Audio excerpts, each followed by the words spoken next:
hémophilie feebar la boo xam ni ñu ngi ciy wax ci at yi yëpp passé te lenn li nga xam ne ba léegi daal xaj na vaincre guñu ko moom mooy le sous-diagnostic mooy li fait que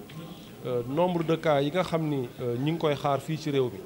mu toll ci à peu près 1500 1600 que ba léegi daal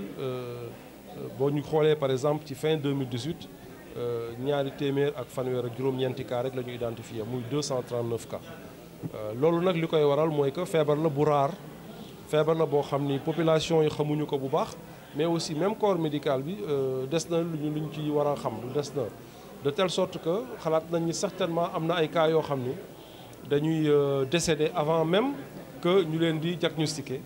mais am na aussi ay cas yoo xam ni peut-être ay formes la yoo xam ni c'est pas sévère c'est des formes mineures yoo xam ni dañu demander quand même que laboratoire yi qualité bi ñu war a am pour mun a dépister yooyu peut-être parfois du présent partout. mu nekk nii effectivement yi ñuy utiliser yëpp ci ay dons la yoo xam ni waa fédération yi moo ñu koy may état bi sax daaw def nañu appel d'offre ba jënd nañu sax ay produits mais li ñuy participer fi bu nekk nii des na encore pour que matalee gul daal li patients yëpp soxla donc ba léegi ñi ngi dépendre tamit si fédération mondiale mais loolu tamit jéego la ndax am nañu at ci passé état bi amul woon benn produit te tamit Sénégal bokk na ci réew yu raar yi nga xam ni état bi mi ngi jënd facteur fii ci Thiès xayma nañ fii ni ci 239 patients yi ñu identifié ñaar fukki ak juróom-ñaar fii la ñu dëkk ci Thiès loolu mooy que ni téeméeri hémophile yoo gis ci Sénégal fukk ak benn yi ñu ngi Thiès loolu nag lu am solo la Thiès tamit am nañ fi association bi am na fi doole ndax ñaareelu yoon a ngi nii Thiès di organiser la journée mondiale de l'hémophilie te loolu lu am solo la pour ñun ndax association yi ci biir association yi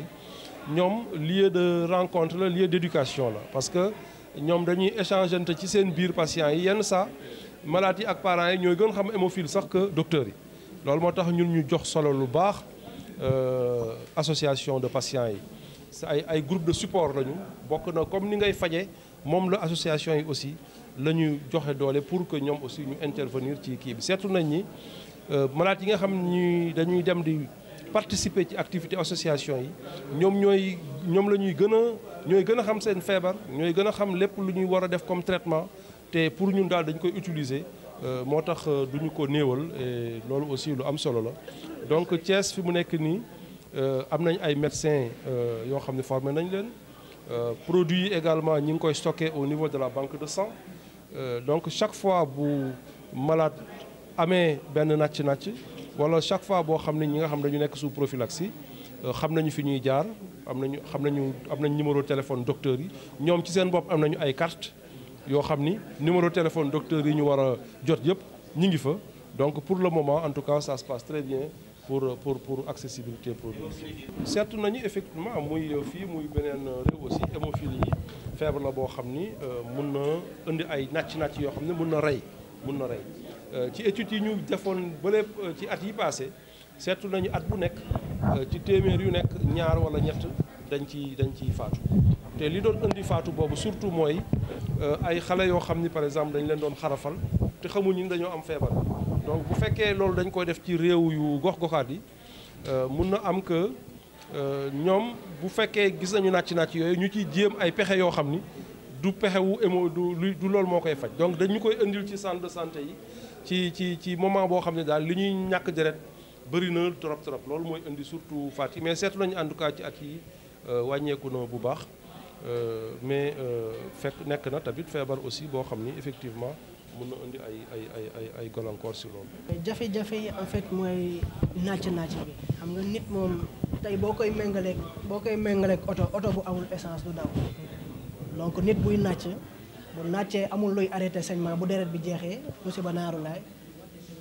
nit ki dafay faatu ñu wax ko rek ñu jaar ci digg bi nit ki dafay faatu donc jafe-jafe yoo lañu am bu ko defee hémophilie bi day dund ak hémophilie bi tout le temps mi ngi xool ni muy def mi ngi xool fu mu ne mi ngi xool fi mu nekk xool lu muy def xool ci lu mu ne ba tout le temps day fexe bañ a gaañu day fexe bañ a gaañu parce que ñëpp xam nañ ne garab yi taxu ko fee bari noonu parce que dañu koy may. plaidoyer bi mooy comme li ñu faral di wax moom li ñuy faral di wax nañ ko daaw wax ko daawaati jéeg par rapport ak disponibilité facture ba fi ñu waxee yoon ni fédération mondiale bi nga xam ne association bi fa la affilié moo ñu koy may donc ce qui veut dire que actuellement gouvernement bi war na ci jàpp au moins mën duñu assurer benn quantité par année mu doon gratuité parce que tey ki lay may bu xëyee na la mayatuma la monsieur Manara laay leen te xam nañ ne ñun facteur yooyu du kam tey bu sa bopp di metti wala nga am leneen da ngay dugg pharmacie dem jënd ko cher na te mën naa ne sax amul ci dëkk bi ñu koy may dañ koy jële bi tamit may ñu ko bu fekkee nag ñooñu ñu koy may je pense que ne ñun gouvernement bi nga xamante ne ñun ay sénégalais lañ war nañu ci mën a jàppale assurer ñu benn quantité jëndoon nañ benn quantité bàyyi ko PNA mais ba léegi mi ngi fa mënuñu cee jot parce que problème administratif la ñu wax ku koy fay mais ba léegi daal ñun ñu ngi xaar mooy plaidoyer wu daawaati jéeg moom la ñuy waxaat ren bëgg nañ aussi ñu gouvernement bi jàpp ci bu baax vraiment. mën naa ne tey su ma ko xaymaa pour benn hémophilie pour benn at mën naa ne $2 millions. Thiès su tax ñu choisir ko parce que boo xoolee tey thème bi mooy sensibilisation et dépistage président mooy début d'une prise en charge adaptée année yi ñu weesu yëpp Dakar lañ ko doon defee te dañu nekk ci benn politique boo xamante ni dañu bëgg tasaare information donc pour tasaare information mënoo yem ci benn bërëb il faut nga dugg ci bërëb bi donc ñu ngi ko tàmbalee fii Thiès pour ñëw fii Thiès waxtaan ak population wu Thiès xamal leen ne maladie bi am na nii la association sénégalaise bi am na te surtout am nañ benn